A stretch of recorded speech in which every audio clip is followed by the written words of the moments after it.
que a exerce. E seguindo a linha de Emmanuel, nós temos uma definição interessante que ele dá para o médium. Está lá no livro Emmanuel, no capítulo 11. Tem como título: Quem são os médiuns na sua generalidade? O título é uma pergunta. Quem são os médiuns na sua generalidade?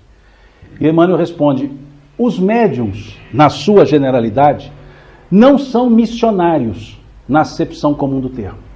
São almas que fracassaram desastradamente, que contrariaram sobremaneira o curso das leis divinas, e que resgatam, sob o peso de severos compromissos e ilimitada responsabilidade, o seu passado obscuro e delituoso, constantemente enodoado de clamorosos erros e graves deslizes.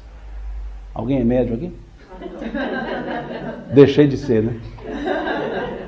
Vejam, isso não é pejorativo. Não é pejorativo. Essa é a forma que Emmanuel está chamando a atenção, bem emanuelinamente, para dizer uma forma mineira que nós temos lá: desce daí. Abaixa o facho. Para tentar mostrar que o médium não é especial. Não é o ser privilegiado, é o ser primeiramente necessitado. Veja, os médiuns em sua generalidade não são missionários. Generalidade, não é totalidade. Existem os médiuns missionários. Pouquíssimos, mas existem. Existem aqueles cuja mediunidade é a sua missão. Existem aqueles cuja mediunidade é o seu compromisso. E existem aqueles cuja mediunidade é o seu comprometimento, que é a maioria. Essa é a generalidade à qual Emmanuel se refere nesse capítulo 11 do livro Emmanuel. Os médiuns não são missionários na generalidade, não são missionários na acepção comum do termo. Veja, na acepção comum do termo. São almas que fracassaram desastradamente, que contrariaram sobremaneira o curso das leis divinas, e que resgatam, sob o peso de severos compromissos e limitadas responsabilidades, o seu passado obscuro e delituoso, constantemente enodoado de clamorosos erros e graves deslizes. Coaduna-se bem com a ideia de Emmanuel da questão 382, não é isso? Redenção. É a oportunidade, a melhor oportunidade de redenção? Imaginemos a cena, óbvio que não é assim que acontece, é só uma digressão. Estamos no mundo espiritual para reencarnar. Está lá na fila, né, aquela fila enorme, e estamos lá aguardando, chega a nossa vez. Então, chegou a minha vez. E eles chegam para mim e falam: Simão, você vai reencarnar. Vou? Vai. Bom, legal. Né? Hashtag encarnação. Vamos lá. Vamos dar uma olhada aqui na sua situação? Vamos. E aí ele vai lá, vamos olhar os seus méritos, os seus deméritos, para ver como é que está seu saldo, para ver como é que vai ser a circunstância da sua reencarnação. E aí pega lá meus méritos, óbvio, né? Pega lá um computador, né? 1 terabyte de memória, né? de processador, e vai olhar meus méritos. E tem lá, imprimiu, deu umas 10 mil páginas de méritos. Perfeito. Olhei aquilo e falei: só. E aí ele vai para os deméritos. E já pega um mainframe, não mais um computador. E aí ele resolve imprimir, mas por respeito ecológico ele para, porque daria milhões de páginas. E fala assim: Simão, o seu saldo, do jeito que está aqui, você vai nascer uma bola. Sério, quase, né? Você vai nascer uma bola. E eu olho e falo... E ele fala: mas... Esse mas ele é agradável, né? A conjunção adversativa ele é algo agradável, porque o que vale é o depois do mas. O que vem antes do mais não é interessante. Você conhece fulano? Conheço, mora ali na rua tal, mas aí é o que eu penso dele mesmo, né? Mas tem uma forma de você não nascer uma bola. Quase uma, mas não uma. Legal? Opa, qual? A mediunidade. Ah, quer dizer que se eu exercer a mediunidade, a faculdade é minha, mas eu vou nascer em condições de exercê-la? Sim, e se eu exercê-la, eu não vou nascer essa bola? Não. Me dá umas 5 faculdades, faz favor, para garantir. E deixa mais 2 aí que se precisar eu busco. E aí eu chego aqui na Terra. Reencarno-me.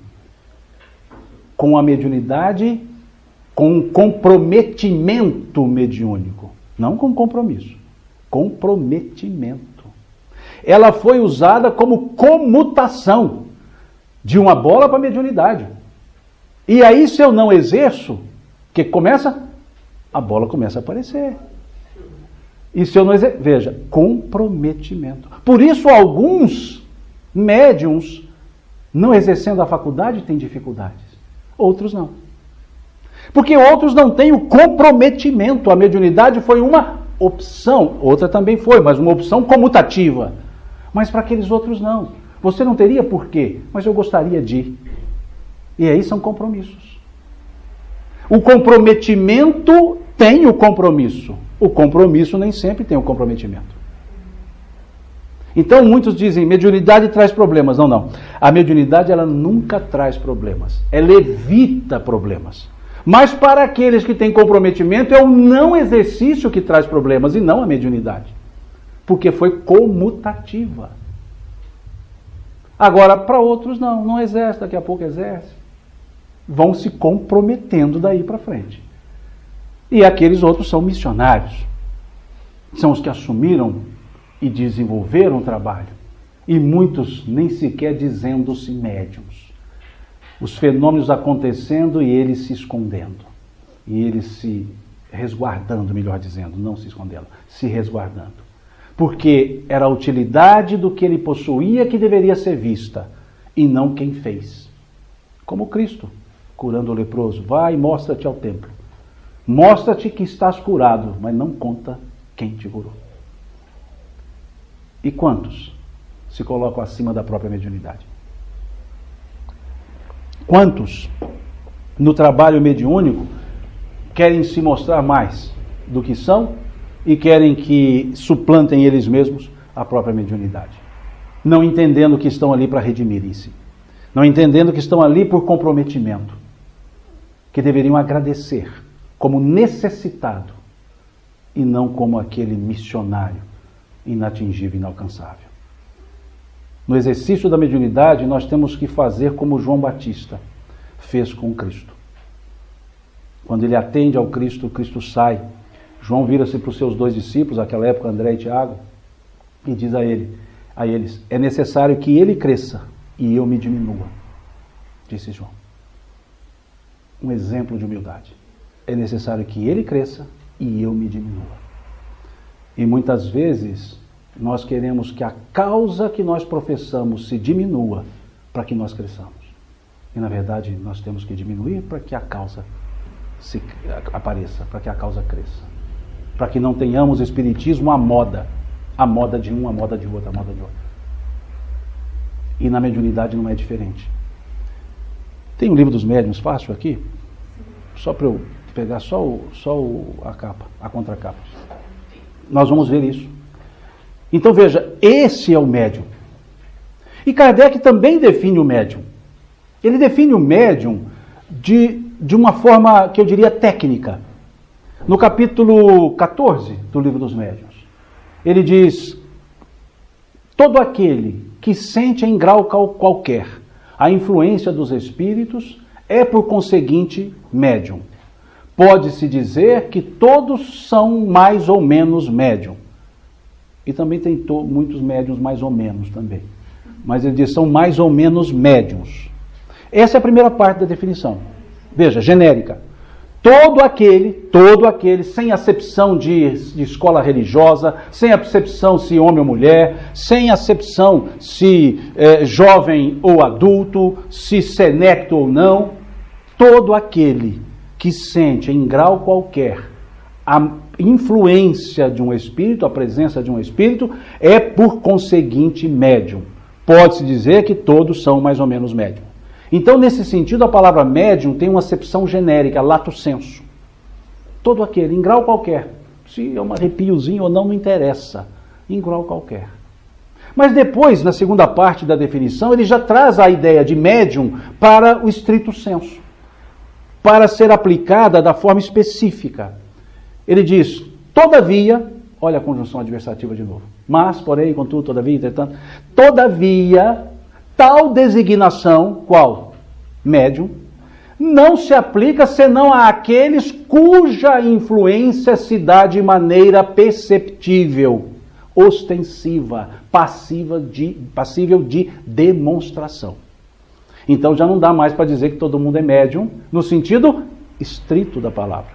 Médium no sentido geral, né? Seres humanos, mas nós temos o ser humano A, B, C e D. Esse médium que todo mundo é, Kardec faz da forma geral, de uma forma geral. Todo mundo é mais ou menos médium.